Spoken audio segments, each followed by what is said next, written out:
श्रोताओं, मैं राम सागर शास्त्री आप लोगों के समक्ष एक प्रसंग रखने जा रहा हूँ, शिवरात्रि की महिमा।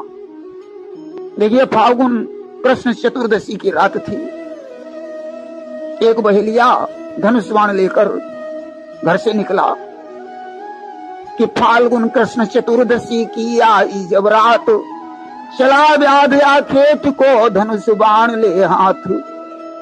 एक शिकारी शिकार के लिए धनुष बाण लेकर घर से निकला।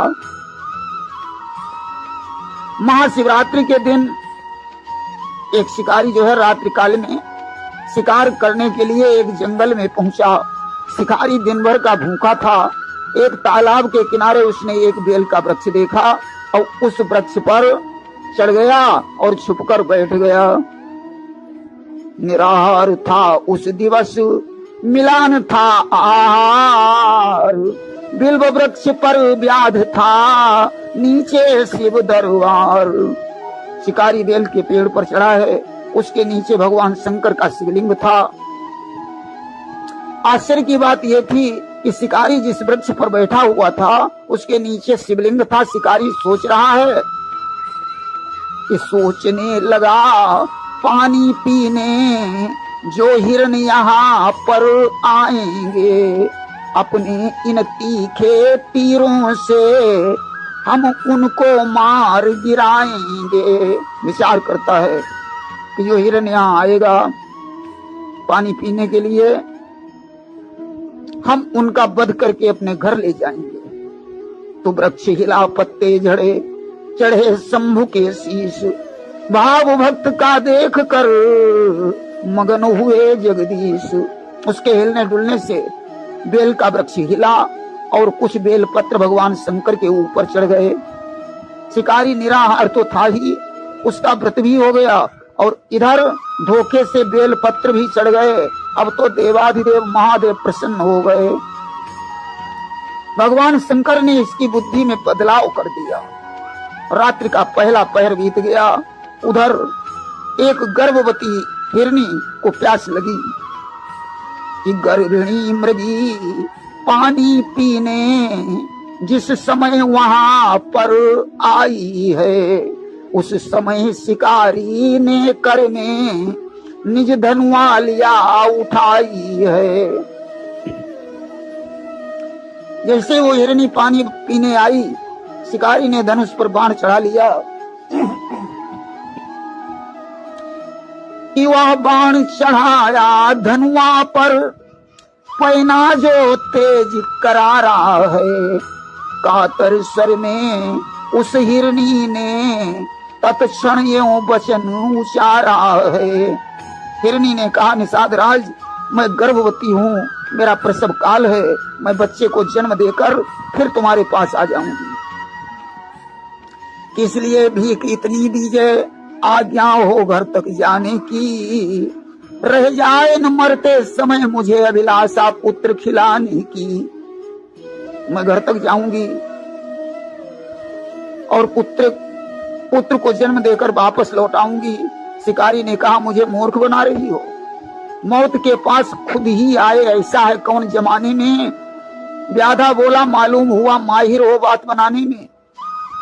अरे तुम बड़ी बात बनाने में माहिर हो, मौत के मुंह में कौन जाना चाहता है।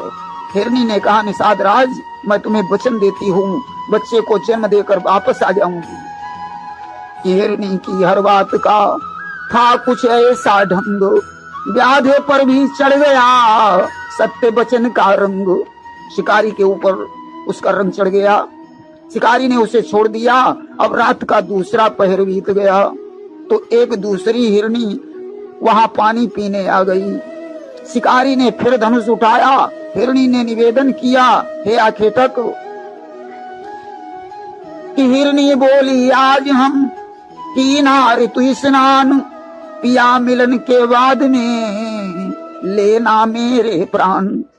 मैंने आज ऋतु स्नान किया है, इसलिए अपने पति से मिलने जा रही हूँ। मैं तुम्हें वचन देती हूँ, पति से मिलने के बाद मैं फिर वापस लौट आऊं, तब तुम मेरा शिकार कर लेना। शिकारी ने कहा, ठीक है, जाओ। 3 पहर रजनी गई, तब कुदरत लाई रंग, एक मृगी आई वहां कुछ बच्चों के संग। रात का तीसरा पहर हुआ, एक हिरनी कुछ बच्चों के साथ सरोवर पर पानी पीने आई। शिकारी ने धनुष पर बाण रखा कि इस बार शिकार को नहीं छोड़ूंगा, कि झट बाण निकाला तरकस से, व्याधे ने निशाना ताना है। हिरनी बोली ठहरो निषाद, मुझको प्रीतम तक जाना है। जैसे ही निशाना लगाया, हिरनी ने कहा रुक जाओ निषाद राज, इन बच्चों को इनके पिता के पास पहुंचा दूं, फिर तुम मेरा शिकार कर लेना। मैं बच्चों के नाम पर दया की भीख मांगती हूं कि मेरे बच्चों पर रहम करो, इतना ही सिर्फ इशारा है। मैं शीघ्र लौट कर आऊंगी, यह वादा रहा हमारा है। मैं शीघ्र लौट आऊंगी। शिकारी को दया आ गई, उसने कहा ठीक है तुम जा सकती हो। कि अब तो चौथा पहर था, रही बहुत कम रात, सूर्य उदय के वास्ते होने लगा प्रभात। अब तो सवेरा होने वाला था, रात का चौथा पहर था। कि लगा शिकारी सोचने आए और शिकार, कुछ भी हो प्रण है मेरा, कर दूंगा संहार।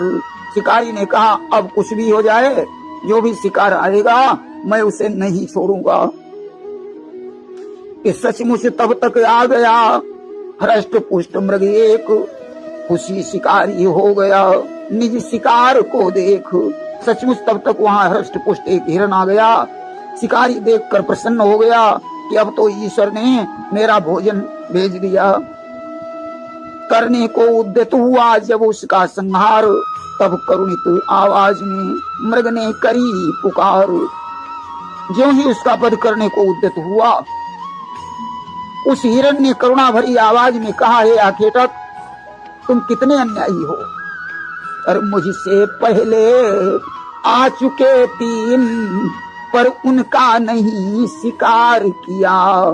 हे व्याध बताओ क्यों तुमने मेरे वधे तू विचार किया।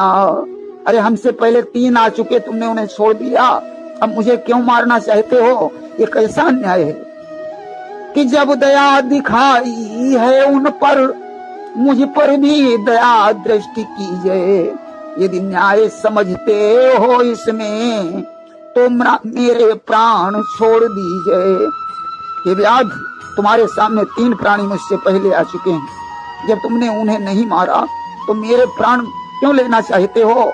न्याय और अन्याय की क्यों करते हो बात। बीत गई इस सोच में मेरी सारी रात। हे हिरन, न्याय और अन्याय की बातें मत करो, इसी सोच में तो मेरी सारी रात समाप्त हो गई। सज्जनों, मैं किसी का शिकार नहीं कर सका, आज तो मैं तुम्हारा शिकार जरूर करूंगा। कि मृग बोला वादा करता हूं, उन सबको वापस लाऊंगा, फिर उन तीनों के साथ साथ बलिवेदी पर चढ़ जाऊंगा।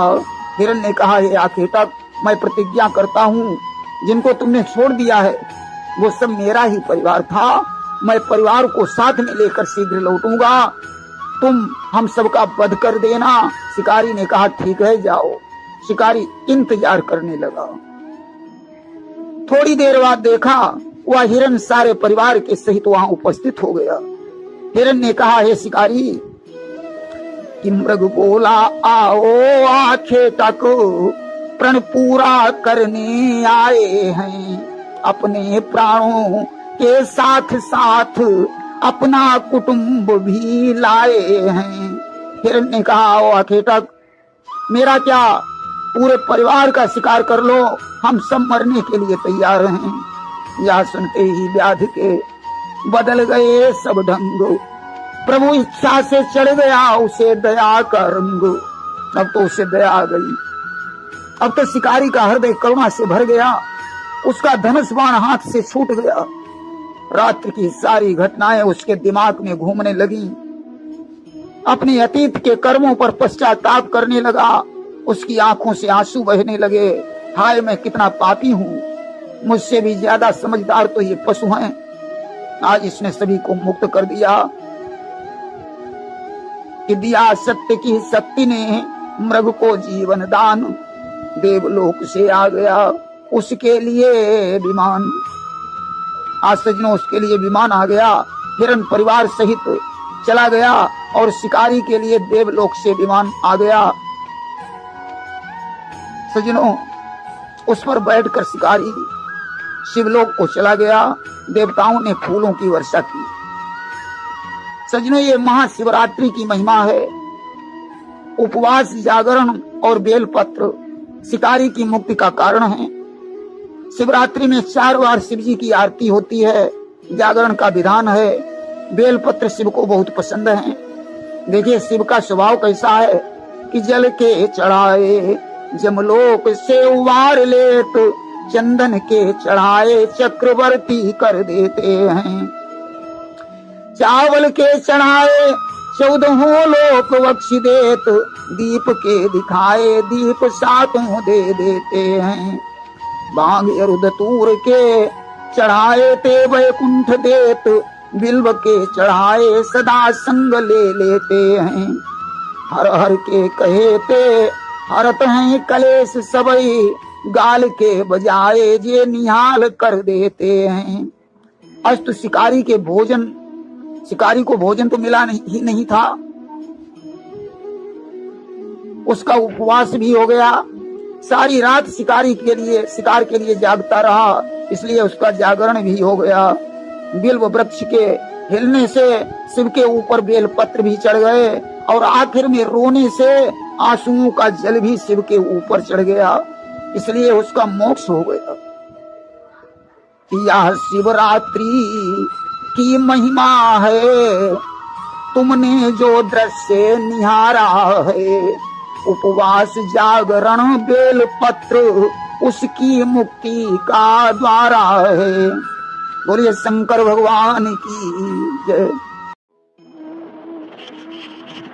श्रोता प्रेमियों, मैं राम सागर शास्त्री आप लोगों के समक्ष रखने जा रहा हूं शिवरात्रि के व्रत का प्रभाव। देखिए शिवरात्रि के व्रत का बहुत बड़ा महत्व है। प्रत्येक को 14 वर्षों तक शिवरात्रि के व्रत का पालन करना चाहिए। त्रयोदशी को एक समय भोजन करके चतुर्दशी को पूरा उपवास करना चाहिए। शिवरात्रि के दिन नित्य कर्म करने के पश्चात शिव का पूजन करें। प्रत्येक प्रहर में पृथक पृथक पूजा करते हुए जागरण करना चाहिए। अनजाने से भी अगर शिवरात्रि का व्रत हो जाए तो उसका भी बड़ा प्रभाव होता है। इस विषय पर एक निषाद का इतिहास प्रसिद्ध है, जिसने अनजान में शिवरात्रि के व्रत का पालन किया था। किसी जंगल में गुरुद्रोह नाम का एक भील रहता था। उसका कुटुंब बहुत बड़ा था। अब भीलों का काम होता है जीव जंतुओं का शिकार करके उनके मांस को खाना। गुरुद्रोह भी प्रतिदिन जंगल से हिरणों को मार लाता था और कुटुंब सहित उनके मांस का भक्षण करता था। जंगल में कोई रास्ता गिर मिल जाता था, उसे वह लूट लेता था। इसी तरीके से परिवार का पालन पोषण हो रहा था। इस प्रकार एक दिन शिवरात्रि आ गई, परंतु द्रोह को शिवरात्रि से क्या लेना देना, वह तो व्रत करना जानता ही नहीं था। उसके माता पिता, स्त्री और बच्चे सभी भूखे थे। द्रोह भी निराहार था। आज तो उन सभी ने भोजन की याचना की। द्रोह ने माता पिता को धीरज बनाया और हाथ में धनुष बाण उठाया, जंगल में शिकार खेलने चला गया। कि क्षुधावंत परिवार लख, धीरज दे पितु मातु, चला व्याधया खेत को, धनुष बाण ले हाथ।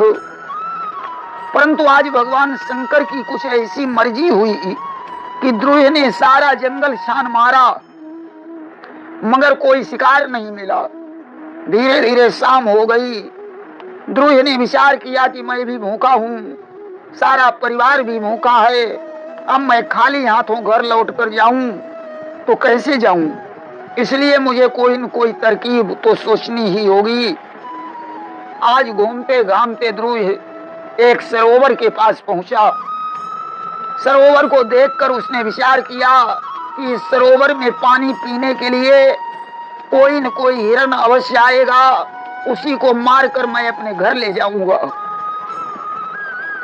कि उसने सोचा पानी पीने जो हिरण यहाँ पर आएंगे, अपने इन तीखे तीरों से हम उनको मार गिराएंगे। अचानक ध्रुव को एक बेल का वृक्ष दिखाई पड़ गया। उसने सोचा बस इसी बेल के वृक्ष पर बैठकर मैं शिकार का इंतजार करूंगा। उसने सरोवर से थोड़ा पानी भर लिया और उस वृक्ष पर छुपकर बैठ गया। ध्रुव निराहार तो था ही, उस दिन उसे भोजन ही नहीं मिला था, परंतु आश्चर्य की बात यह थी कि ध्रुव जिस बिल्व वृक्ष पर बैठा हुआ था उसके नीचे शिवलिंग था। कि निराहार था उस दिवस, मिला न था आहार, बिल्व वृक्ष पर व्याध था, नीचे शिव दरबार। ध्रुव यही सोच रहा था कब शिकार आए और कब मैं उसे मारकर घर ले जाऊं। पहले पहर में एक प्यासी मृगी पानी पीने के लिए वहां आई। ध्रुव उसे देखकर प्रसन्न हो गया। उसने अपने धनुष पर बाण चढ़ाया और निशाना बांधने लगा कि हो त्रसावंत पानी पीने एक मृगी वहां पर आई है। उस समय शिकारी ने कर में निज धनुआ लिया उठाई है। उसके हाथ के झोंके से थोड़ा सा जल शंकर जी पर गिर गया और कुछ बेल पत्र भी टूटकर शिवलिंग पर चढ़ गए। इस प्रकार धोखे से शिव की प्रथम प्रहर की पूजा संपन्न हो गई और उसका बहुत सा पाप तत्काल नष्ट हो गया। जिस समय हिरणी की नजर उस व्याध पर पड़ी वह भयभीत हो गई। उसने व्याध से अनुरोध किया कि हे व्याध, मेरा शरीर तुम्हारे काम में आ रहा है, इसलिए मुझे इस शरीर का तनिक भी मोह नहीं है, परंतु इस समय मेरे सब बच्चे घर में अकेले हैं, उनको मैं दूध पिलाकर अपनी बहन को सौंप दूंगी और वापस लौट आऊंगी। उस समय तुम मेरा शिकार कर लेना। मैं अपने बच्चों के पास जाने के लिए अपने प्राणों की भीख मांगती हूँ। इसलिए भीख इतनी दीजिए आज्ञा हो घर तक जाने की, रह जाए न मरते समय मेरी अभिलाषा दूध पिलाने की। ध्रुव ने हंसकर कहा, क्या तुम मुझे मूर्ख समझ रही हो? संसार में ऐसा कौन होगा जो स्वयं चलकर मौत के पास पहुंच जाए? या तो तुम्हारा एक बहाना है, मैं तुम्हारे झांसे में नहीं आ सकता हूँ। मौत के पास खुद ही जाए ऐसा है कौन जमाने में? व्याधा बोला, मालूम हुआ माहिर हो बात बनाने में। मृगी ने कहा, आखिर सत्य भी तो बड़ी चीज है कि सत्य ही पे पृथ्वी टिकी, सत्य ही तपते भानु। कहे मृगी हे व्याध सुन, जग में सत्य प्रधान। संसार में जितने पाप होते हैं वे सारे पाप मुझे लग जाएं अगर मैं तुम्हारे पास लौट कर ना आऊं। व्याध को हिरनी की बात पर विश्वास हो गया। हिरनी की हर बात का था कुछ ऐसा ढंग, व्याधे पर भी चढ़ गया सत्य वचन का रंग। ध्रुव ने कहा, ठीक है तुम जा सकती हो, परंतु शीघ्र लौट कर आ जाना। अब तो हिरनी ने सरोवर में पानी पिया और अपने आश्रम को लौट गई। धीरे धीरे पहला पहर व्यतीत हो गया। दूसरे पहर में उस हिरनी की बहन पानी पीने के लिए आई। उसे देखकर भील ने फिर से बाण संभाला, फिर हाथ का झोंका लगा और कुछ जल तथा बेलपत्र शिवलिंग पर चढ़ गए। इस प्रकार उसके दूसरे प्रहर की पूजा संपन्न हो गई। अब तो उस मृगी ने व्याध को देखा और अनुरोध करने लगी कि हे आकेटक, हमारे घर में छोटे छोटे बच्चे हैं, मैं उन्हें अपने स्वामी को सौंप दूंगी और फिर वापस लौट आऊंगी, तब तुम मेरा शिकार कर लेना। कि हिरनी बोली भवन में आई बच्चे छोड़, उन्हें पिया को सौंप कर आऊंगी मैं दौड़। अगर मैं वापस लौट कर ना आऊं तो मेरे जीवन का सारा पुण्य नष्ट हो जाए। द्रुह की बुद्धि कुछ शुद्ध हो गई थी। उसने कहा ठीक है, तुम जा सकती हो। पानी पीकर हिरनी आश्रम को चली गई। द्रुह को जागते जागते दूसरा पहर व्यतीत हो गया। तीसरे पहर पर द्रुह दोनों मृगियों के लौटने की प्रतीक्षा कर रहा था। वे मृगियां तो लौट कर नहीं आई, परंतु एक हृष्ट पुष्ट हिरण पानी पीने जरूर आ गया। द्रुह ने हाथों में धनुष उठाया और विचार करने लगा, अब कुछ भी हो, मैं इस शिकार को नहीं छोड़ूंगा। कि लगा शिकारी सोचने, अब आ गया शिकार, कुछ भी हो प्रण है मेरा, कर दूंगा संहार। अब तो उसके हाथों के झोंके से थोड़ा सा जल और बेलपत्र फिर शिवलिंग पर चढ़ गया। इस प्रकार उसके तीसरे पहर की पूजा संपन्न हो गई। जल और पत्तों के गिरने की जैसे ही आवाज हुई, हिरण ने उस बिल्व वृक्ष पर अपनी नजर डाली। देखा एक भील धनुष पर बाण चढ़ाए हुए बैठा है। उसने भील से अनुरोध किया, मैं अपने बच्चों को उसकी माता के हाथों में सौंप कर पुनः आ जाऊंगा, तब तुम मेरा शिकार कर लेना। मृग बोला, वादा करता हूँ अति शीघ्र लौट कर आऊंगा। हे व्याध, तुम्हारे हित के हित बलिवेदी पर चढ़ जाऊंगा। मैं सौगंध खाकर कहता हूँ बहुत जल्द वापस लौट आऊंगा। द्रुह की बुद्धि अब बहुत कुछ शुद्ध हो चुकी थी। उसने हिरण को जाने की इजाजत दे दी। अब तो मृग की पत्नी, अब तो मृग भी पानी पीकर चला गया। धीरे धीरे तीसरा पहर भी समाप्त हो गया। चौथे पहर में प्रतिज्ञाबद्ध होने के कारण वे तीनों हिरण एक साथ सरोवर पर पहुंचे। साथ में उनके बच्चे भी थे। ये सारा परिवार एक ही हिरण का था। अब तो शिकारी उन्हें देखकर बहुत प्रसन्न हुआ।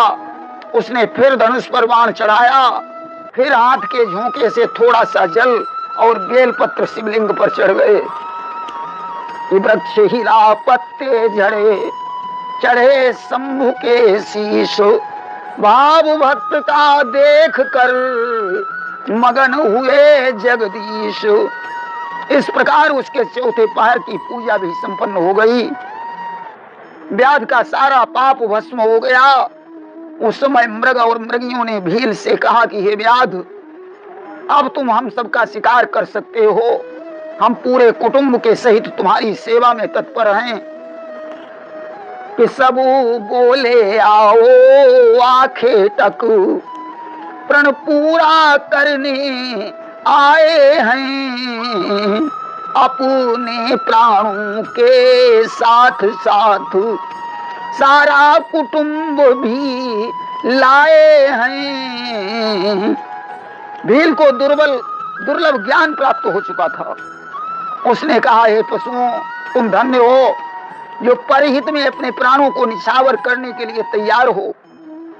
परंतु मैं कितना पापी हूं जो अपने शरीर से दूसरों को पीड़ा पहुंचाता रहा।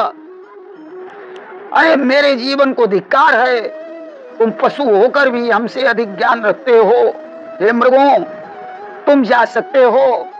मैं तो अब अपने इस पाप के प्रायश्चित का उपाय सोचूंगा। व्याध के ऐसा कहने पर देवाधिदेव महादेव साक्षात प्रकट हो गए। उन्होंने कहा, हे भील, मैं तुम्हारे व्रत से प्रसन्न हूं, तुम मुझसे कोई वरदान मांग लो। ध्रुव ने कहा, प्रभु आपका दर्शन पाकर अब मुझे और क्या चाहिए। सारा जीवन लोग तुम्हारी तपस्या करते हैं परंतु दर्शन नहीं होते। मैं कितना भाग्यशाली हूं कि मैंने जानबूझकर आपकी कोई पूजा भी नहीं की, फिर भी आप मुझे अपना दर्शन दे रहे हैं। ऐसा कहकर वह भगवान शंकर के चरणों में गिर गया।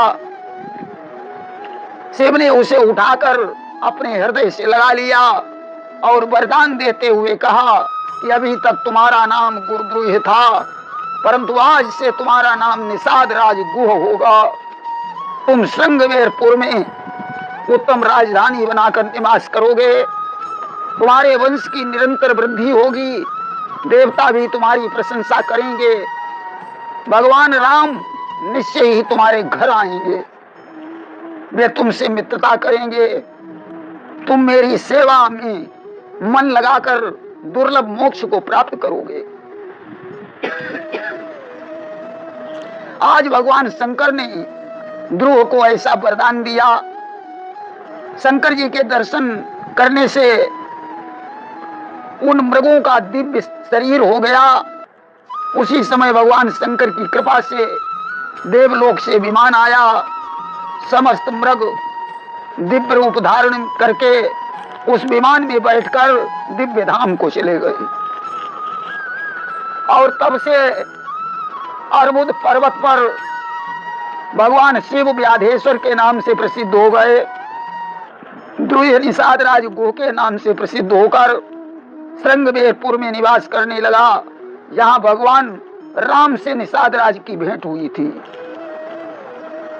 कि आज शिवरात्रि की महिमा है, तुमने जो दृश्य निहारा है, उपवास जागरण बेलपत्र उसकी मुक्ति का द्वारा है।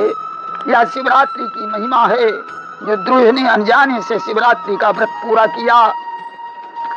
शंकर जी एक ऐसे देवता हैं जो अति शीघ्र प्रसन्न हो जाते हैं। इसीलिए शिव को आशुतोष कहा जाता है कि मेरे शिव जी ऐसे निराले जैसा कोई निराला नहीं है। सारी दुनिया में इनके बराबर कोई भी भोला भाला नहीं है। दुष्ट हो चाहे कितना हो पापी, आ गया जो भी शिव की शरण में, बिन दिए उसको मन की मुरादें खाली मंदिर से टाला नहीं है। प्रेम से बोलिए शंकर भगवान की जय।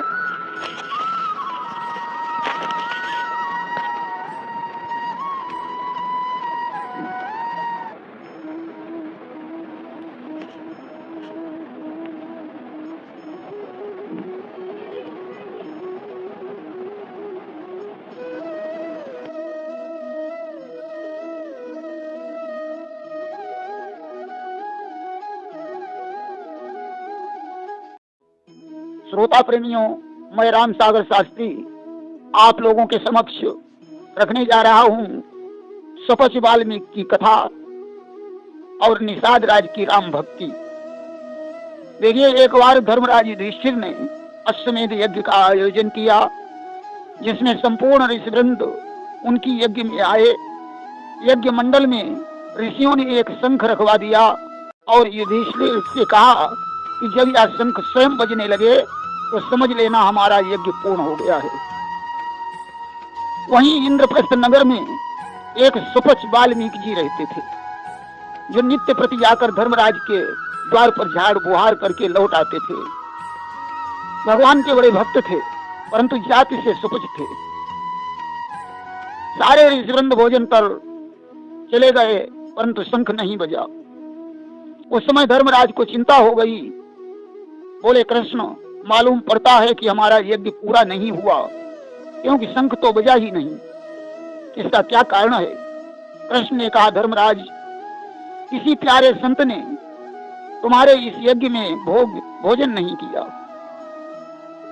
सभी ऋषियों को तो अपनी जाति, कुल और ज्ञान का अभिमान था, परंतु सच्चा संत वो होता है जिसे इन सब चीजों पर अभिमान नहीं होता। इस नगर में एक हमारा भक्त रहता है जो ज्ञान विज्ञान से परिपूर्ण और अभिमान से रहित है। कि भक्ति विरति विज्ञान निधाना, वास विहीन गलित अभिमाना। वह संत नित्य सुबह शाम तुम्हारे यहाँ आते जाते हैं। धर्मराज ने कहा, प्रभु उनका नाम क्या है? भगवान बोले, जिसे प्रसिद्ध होना होता है वह अपने नाम का प्रचार करता है। वह तो ऐसे संत हैं कि लोग जब उनका नाम जानने लगेंगे तो वे गांव छोड़कर भाग जाएंगे। धर्मराज ने कहा, प्रभु फिर हम उनको ढूंढेंगे कैसे? भगवान ने कहा, जाओ वाल्मीकि के यहाँ चले जाओ, परंतु किसी भी प्रकार का कोई विचार नहीं करना। सीधे उनके चरणों में प्रणाम करके कहना, महाराज चलो और भोजन करके हमारे घर को पवित्र करो। धर्मराज ने भीम और अर्जुन को भेजा। दोनों ने जाकर उनको प्रणाम किया और कहा, महाराज हमारे यहाँ चलकर आप भोजन कीजिए। वाल्मीकि जी बोले, राजन मैं तो आपके द्वार पर झाड़ू लगाता हूँ, जूठी पत्तलें उठाता हूँ, मैं तो आपका सेवक हूँ। अर्जुन ने कहा, क्षमा करना मुनिवर, मैं आपको पहचान नहीं पाया था, अस्तु हमारा आतिथ्य सत्कार स्वीकार करें। वाल्मीकि जी समझ गए, अवश्य ये भगवान कृष्ण की चाल है जिन्होंने आज मेरे रहस्य को प्रकट कर दिया। बोले, ठीक है प्रभु की जैसी इच्छा। प्रातःकाल द्रौपदी ने रसोई बनाई। धर्मराज वाल्मीकि को बुला ले आए। वाल्मीकि दरवाजे पर ठहर गए। बोले, भोजन यहीं ले आइए। धर्मराज दौड़कर कृष्ण के पास पहुंचे। बोले, प्रभु जातिहीनता के कारण वे अंदर नहीं आ रहे हैं। कृष्ण बोले, नहीं, अनुरोध करके उन्हें महल के अंदर भोजन कराइए। धर्मराज महलों में ले आए। सुंदर भोजन परोसा गया। वाल्मीकि जी ने पहले भगवान का भोग लगाया। कितुदीयं वस्तु गोविंदम तुभ्यमेव समर्पये, सन्मुखो भूत्वा भक्ष प्रसीद परमेश्वरः। देखिए, बिना भगवान को चढ़ाए भोजन नहीं करना चाहिए। बिना भगवान को चढ़ाए वस्त्र भी कभी धारण नहीं करना चाहिए। कि प्रभु ही निवेदित भोजन करही, और प्रभु प्रसाद पटभूषण धरही। और फिर सारी चीजें वाल्मीकि जी ने भगवान का भोग लगाने के बाद सारी चीजों को एक में मिला लिया।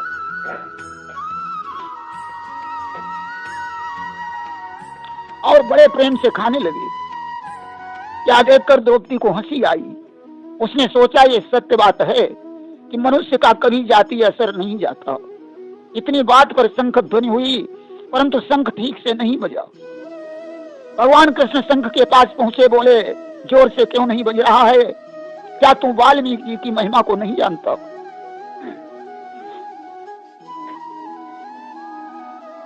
शंख ने कहा, प्रभु इसमें मेरा कोई दोष नहीं है, इस बात को द्रौपदी से पूछो। भगवान ने द्रौपदी से कहा, तुमने इन ऋषि के बारे में क्या धारणा बनाई? द्रौपदी बोली, कृष्ण इन्होंने सारा भोजन एक ही में मिला लिया तो हमें लगा कि यह सब जाति का प्रभाव है। भगवान ने कहा, द्रौपदी संत कभी स्वाद नहीं जानता, उसके लिए तो मीठा खट्टा कड़वा नमकीन सब एक ही प्रकार का भोजन है। चलो मैं इसका उत्तर वाल्मीकि जी के मुख से दिला रहा हूँ। भगवान वाल्मीकि के पास पहुंचे। बोले, महात्मन एक बात बताइए, आपने ये सारे पदार्थ एक ही में क्यों मिला लिए? वाल्मीकि जी बोले, प्रभु मैं भोजन कहाँ कर रहा हूँ, मैं तो आपका प्रसाद पा रहा हूँ। पहले समस्त पदार्थ मैंने आपको खिला दिए, अब इन सारी चीजों का नाम प्रसाद है। स्वाद लेने से प्रसाद का भाव चला जाता है, इसलिए मैंने सभी वस्तुओं को एक ही में कर लिया और आपका प्रसाद पा रहा हूँ। आज वाल्मीकि जी के ऐसे शब्द सुनकर शंख बड़ी जोर से बजने लगा। अब तो द्रौपदी, युधिष्ठिर, भीम और अर्जुन वाल्मीकि जी के प्रभाव से प्रभावित हुए। धर्मराज का यज्ञ पूर्ण हुआ। देवताओं ने फूलों की वर्षा की। इसीलिए कहा गया है कि जाति पाति पूछे ही नहीं कोई, और हरि को भजई सो हरि को होई। देखिए, पूर्व काल में गुह निषाद ध्रुव निषाद के नाम से प्रसिद्ध था। एक दिन अनजाने से इसने शिवरात्रि का व्रत कर लिया। भगवान शंकर ने प्रसन्न होकर इसे संगवेरपुर का राजा बना दिया और भगवान राम के दर्शन होने का वरदान दे दिया। निषाद राम का परम भक्त था। देखिए, वनगमन के समय जब भगवान राम संगवेरपुर के निकट आए तो निषाद राज समाज सहित उनसे मिलने गया। उसने कहा, प्रभु, ये राज्य आपका ही है, आप राज्य करें, मैं तो आपका सेवक हूं। राम ने कहा, नहीं निषाद राज, पिताजी ने तो हमें जंगल का राज्य दिया है, इसलिए मैं राज्य का अधिकारी नहीं हूं। निषाद विह्वल हो गया। इस समय राम ने निषाद राज को विदा किया तो उसने राम का अंचल पकड़ लिया कि गमन समय अंचल गयो, चारण कहो सुजान, प्राण प्यारे प्रथम ही अंचल तजऊ की प्राण। उसकी आंखों से आंसू बह रहे थे। उसने कहा, प्रभु, अब तुम ही मुझे बताओ कि मैं पहले प्राण को छोड़ूं या अंचल को। कि जासु संग सुख लही रहे हो, सारे दुख बिसराई, का प्रियतम के बिरह में छुटत न यहु तन्हाई।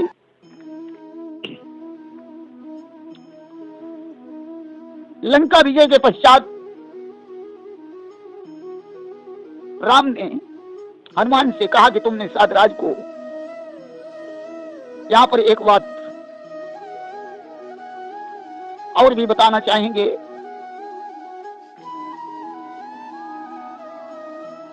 कि जिस समय भरत जी राम से मिलने के लिए गए हैं,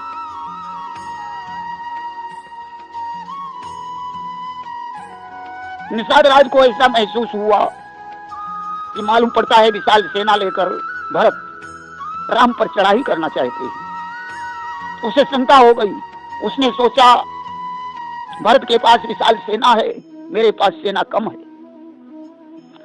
आज तो उसने पहले भरत के भावों की परीक्षा ली। जब उसे पता चला कि भरत जी के हृदय में राज्य का कोई लोभ नहीं है तो उसने भरत की सेवा की। लेकिन लंका विजय के पश्चात राम ने हनुमान से कहा कि तुम निषाद राज को सुख से आगमन की सूचना देकर भरत जी के पास चले जाओ, तब तक मैं भरद्वाज आदि ऋषियों से मिलता हूं।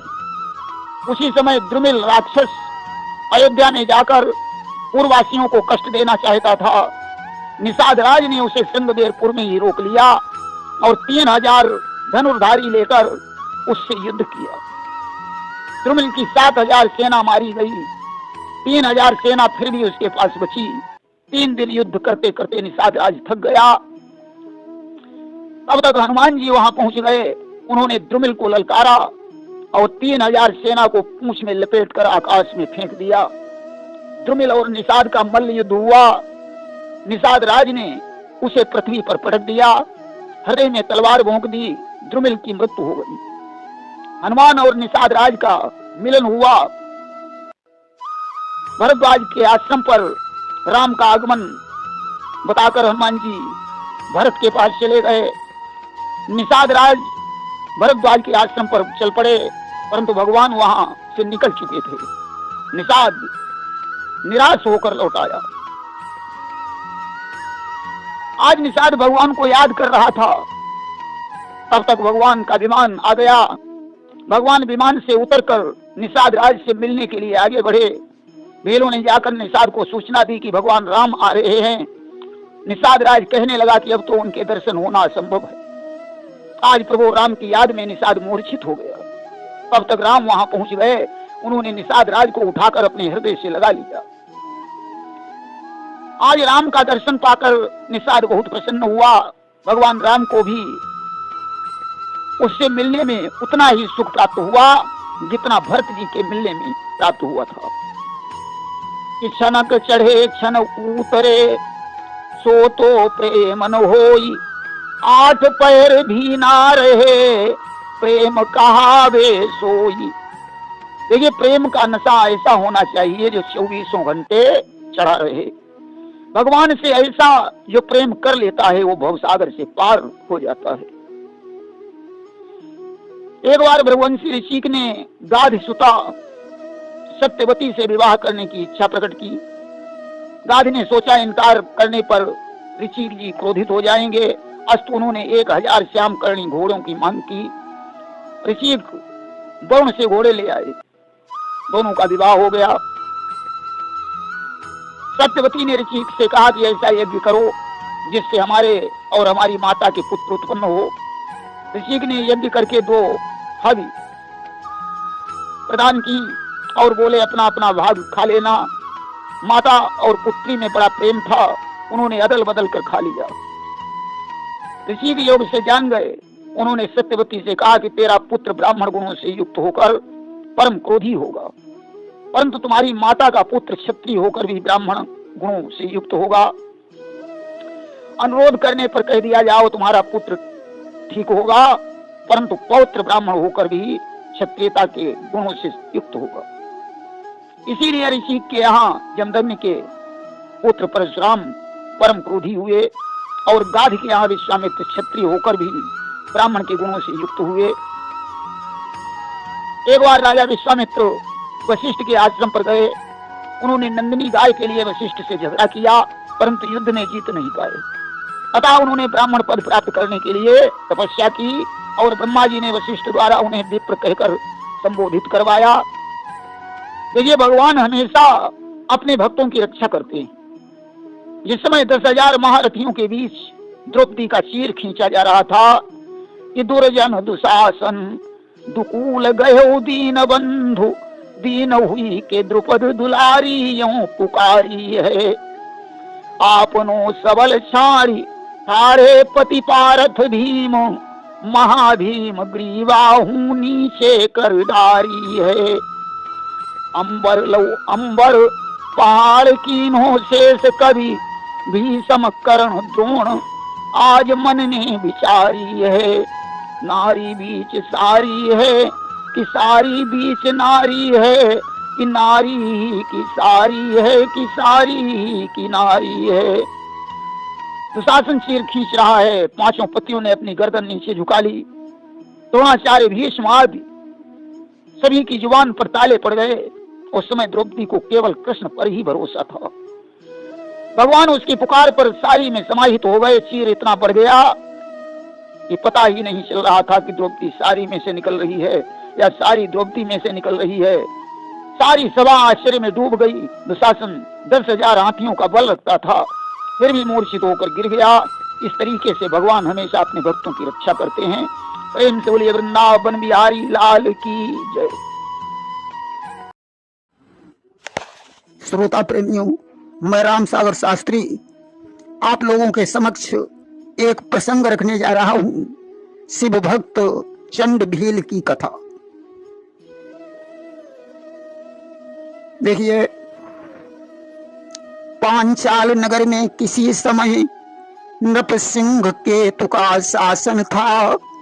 रहती थी प्रजा प्रसन्न सदा, इतना सुंदर संचालन था। पांचाल नगर में महाराज सिंह केतु का शासन था। उनके राज्य में प्रजा बड़ी प्रसन्न थी। राजा के शासन संचालन की व्यवस्था बहुत अच्छी थी। राजा भगवान शंकर का परम भक्त था, परंतु उसे शिकार खेलने की बहुत बड़ी शौक थी। राजा अपने भील सेवक चंड के साथ शिकार खेलने जाया करता था। एक दिन की बात है कि एक रोज आखेट का साज सभी सामान, सिंह केतु नृप ने किया बन के लिए पयान।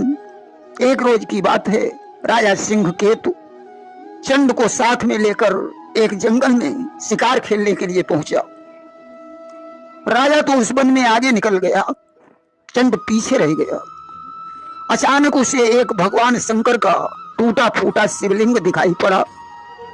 भील ने विचार किया, यहाँ इस निर्जन वन में भगवान शंकर की कौन पूजा करता होगा, क्यों नहीं इसे उखाड़ कर घर में ले चलूं और राजा से इनकी पूजा की विधि पूछकर रोज पूजा करूं। ऐसा निश्चय करके चंड ने उस शिवलिंग को उखाड़ लिया और अपने सिर पर रखकर राजा के पास आया। राजा से बोला, राजन, इनका इस जंगल में रहना ठीक नहीं था, इसलिए मैं ले आया हूं। अब घर में किसी कोने में इन्हें स्थापित करके रोज पूजा करूंगा।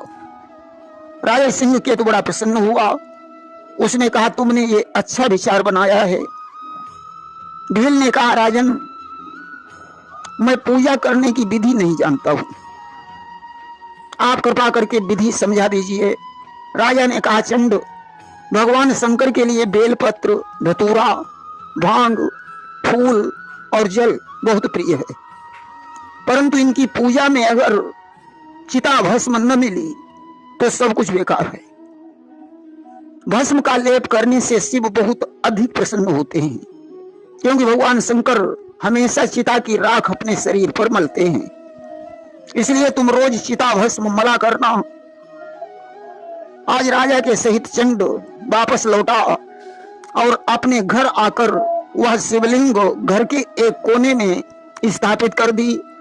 इसके बाद शमशान में पहुंचा और वहां से चिता भस्म ले आया और विधिवत भगवान शंकर की पूजा करने लगा। अब तो उसकी पत्नी को भी श्रद्धा उत्पन्न हो गई, दोनों शिव भक्ति में मग्न हो गए। एक दिन की बात है, चंड चिता भस्म लेने शमशान में पहुंचा, परंतु वर्षा होने के कारण उसे चिता भस्म नहीं मिली। अब तो चंड चिंता में डूब गया। आज भगवान शंकर की पूजा कैसे होगी, चिता भस्म तो मिली ही नहीं।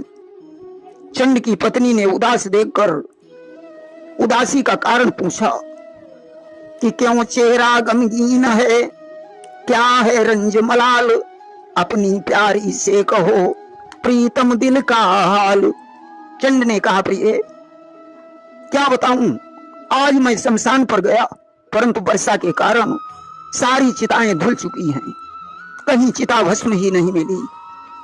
अब तुम ही बताओ, आज शंकर जी की पूजा कैसे करूं। चंड की पत्नी ने कहा, स्वामी, इसमें चिंता करने की जरूरत नहीं है, मैं आपको चिता भस्म दूंगी। चंड ने कहा, तुम्हारे पास चिता भस्म कहां से आई। उसने कहा, एक जुगाड़ है। बोला, क्या जुगाड़ है। बोली, ऐसा करो, तुम लकड़ियों की व्यवस्था करो। चंड ने लकड़ियों की व्यवस्था की। भेलनी बोली, अब इन लकड़ियों से चिता का निर्माण करो। चंड ने चिता बनाई। भेलनी ने कहा, अब मैं इस चिता में प्रवेश करती हूँ और तुम बाहर से आग लगा देना, मैं जल जाऊंगी तो बहुत सी चिता भस्म आपको प्राप्त हो जाएगी, उससे भगवान शंकर की पूजा किया करना। आज पत्नी के वचन सुनकर चंड आश्चर्य में डूब गया। उसने विचार किया कि भगवान को पाने के लिए काम, क्रोध, मद, लोभ और मोह का परित्याग करना पड़ता है। आज उसने मोह का त्याग कर दिया। पत्नी ज्यों चिता में प्रविष्ट हुई, चंड ने बाहर से आग लगा दी।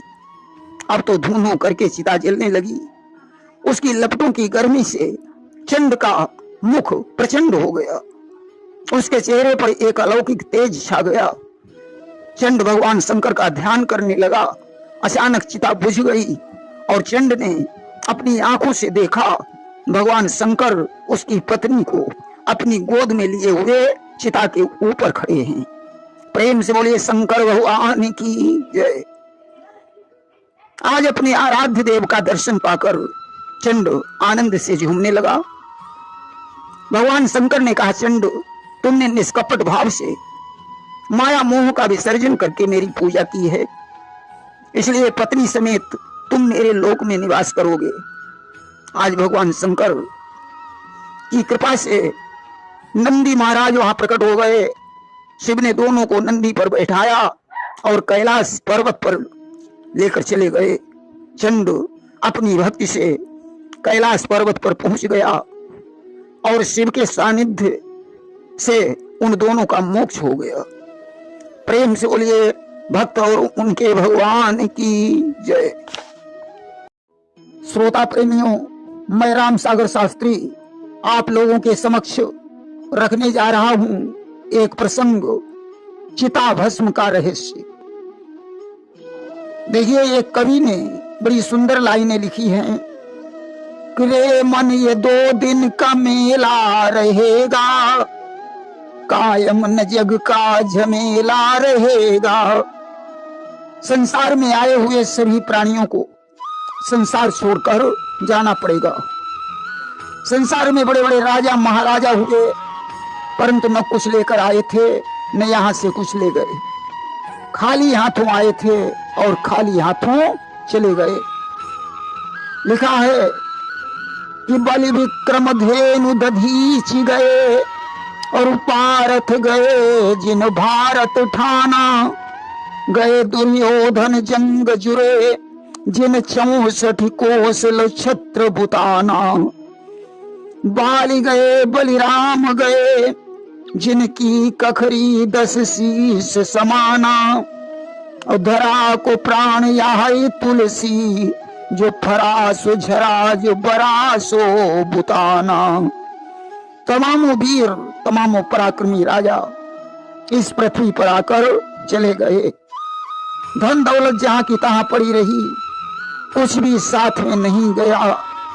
एक शायर ने लिख दिया कि जाएगा जब जहां से कुछ भी न पास होगा। 2 गज कफन का टुकड़ा तेरा लिबास होगा।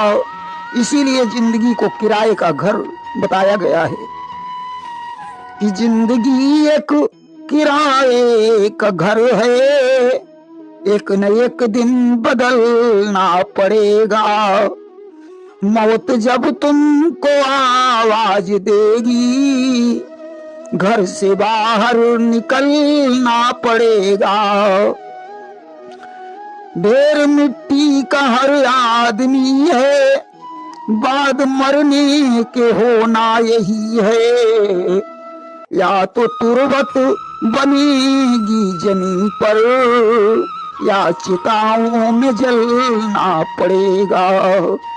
जिंदगी एक किराए का घर है, एक न एक दिन बदलना पड़ेगा। हम सभी मिट्टी के पुतले हैं और मिट्टी में ही मिल जाएंगे। मुसलमान हैं तो कब्र में दफना दिए जाएंगे, हिंदू हैं तो चिता में जला दिए जाएंगे। देखिए, डोली और अर्थी में थोड़ा ही अंतर है। डोली पर चढ़कर दुल्हन जब ससुराल जाती है तो 4 लोग डोली को कांधा देते हैं। उसी प्रकार जब अर्थी को गंगा तट पर ले जाते हैं तो 4 लोग उसे भी कांधा देते हैं। देखिए, प्रत्येक जीव का असली पति परमपिता परमात्मा ही है। अंत में कौन कितना साथ देता है, एक कवि ने लिख दिया कि अर्धांगिनी बढ़ेगी तो केवल मकान तक, साथी भी साथ देंगे तो बस असमशान तक। बेटा भी हक निभाएगा तो अग्निदान तक, और इससे तो आगे भजन ही है साथी। हरि के भजन बिन अकेला रहेगा। रे मन ये 2 दिन का मेला रहेगा, कायम न जग का झमेला रहेगा। पत्नी दरवाजे तक साथ देती है, साथी श्मशान तक साथ देते हैं, पुत्र का साथ अग्निदाह तक होता है। इससे आगे तो परमात्मा का नाम ही साथ देता है। इसीलिए एक कवि ने लिख दिया कि सदा ना रहेगा जमाना किसी का, नहीं चाहिए दिल दुखाना किसी का। बुलाएगा मालिक तो जाना पड़ेगा, नहीं चल सकेगा बहाना किसी का। हमें अपने स्वार्थ में पड़कर किसी के दिल को चोट नहीं पहुंचानी चाहिए। धन का घमंड छोड़कर सभी से प्रेम करना चाहिए। संसार में अच्छा और बुरा नाम ही शेष रह जाता है, इसीलिए अच्छाई की तरफ चलना सीखो। बुराई पैदा करने से काम नहीं चलेगा। अच्छा और बुरा चाहिए हो, रह जाता है नाम, इसीलिए दुनिया में नेकी कर लो राधे श्याम। नहीं तो वक्त निकलता है, जमाना रंग बदलता है। एक कवि ने लिख दिया कि तेरा कौन यहाँ इस जग में जिस पर मरता है, प्यार तू किससे करता है, प्यार तू किससे करता है। तेरा यहाँ कोई नहीं है, तू अकेला ही आया था और अकेला ही जाएगा। न कुछ लेकर आया था और न कुछ लेकर जाएगा। अगर अपनी मुक्ति चाहता है तो परमात्मा का नाम जपना शुरू कर दे, अन्यथा अंत में पछताना पड़ेगा। संसार में अगर सत्य है तो परमात्मा का नाम ही सत्य है। राम नाम सत्य और झूठ है जगत सब, राम गुण पावन पुनीत नित्य गाइए। अगर अपनी मुक्ति चाहते हो तो परमात्मा का नाम जपो।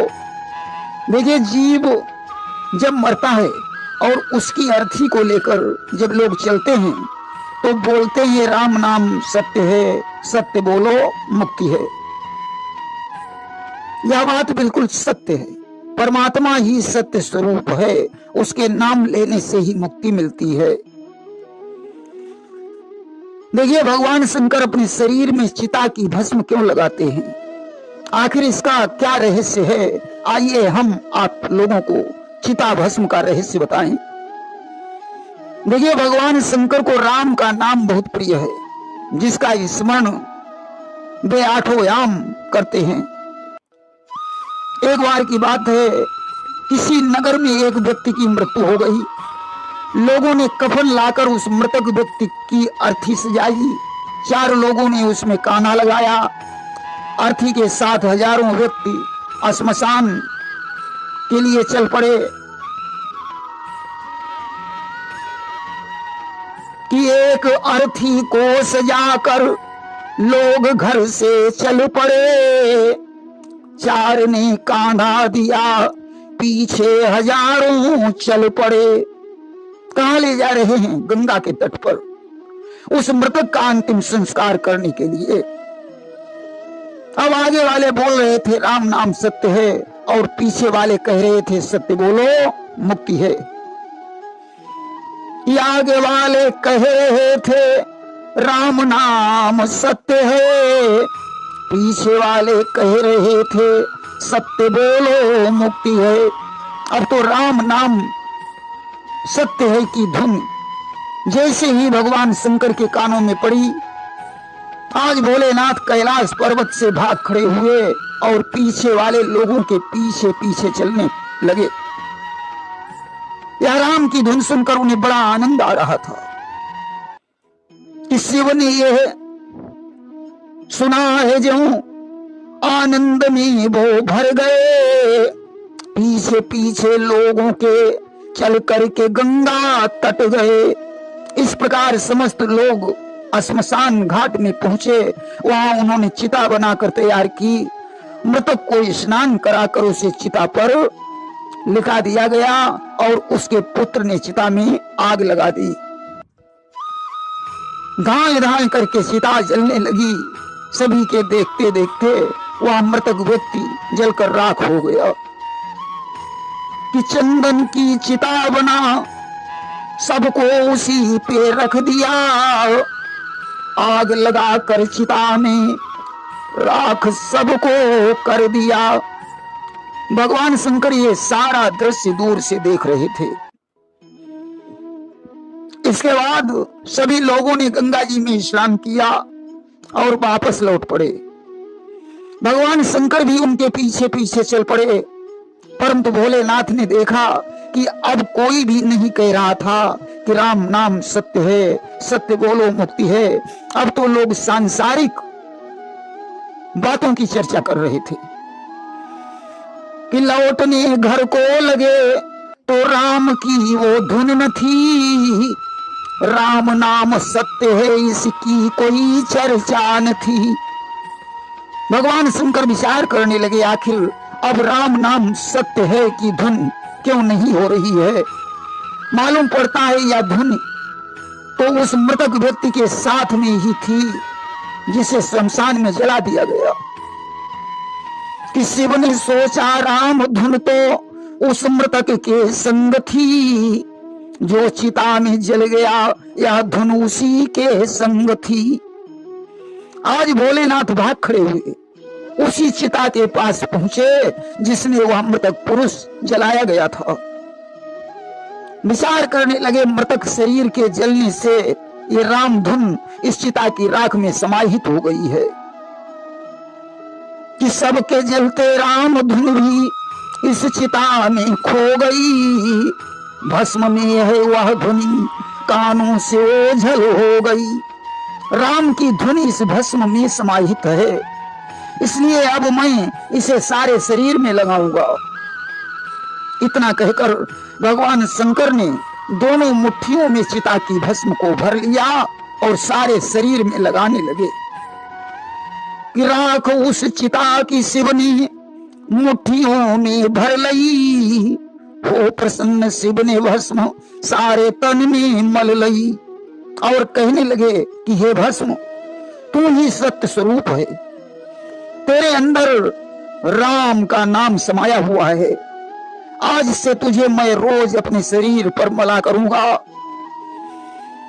कि बोले तू ही सत्य है, तुझ में समाया राम है। बोले तू ही सत्य है, तुझ में समाया राम है। रोज तन में मैं मलूंगा, तुझ में मेरा राम है। और इतना ही नहीं, जो हमारी पूजा में चिता की भस्म चढ़ाएगा उसकी मैं हर कामना पूर्ण करूंगा।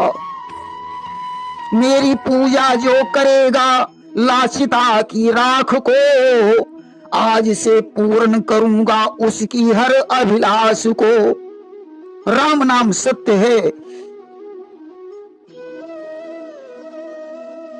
कि धन का आधार लेकर भगवान शंकर को उस चिता की भस्म से बड़ा प्रेम हो गया।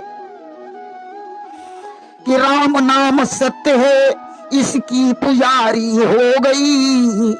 इस तरह शिव को चिता की राख प्यारी हो गई। बस वहीं से भगवान शंकर चिता की राख को अपने शरीर पर मलने लगे। प्रेम से शंकर भगवान की जय।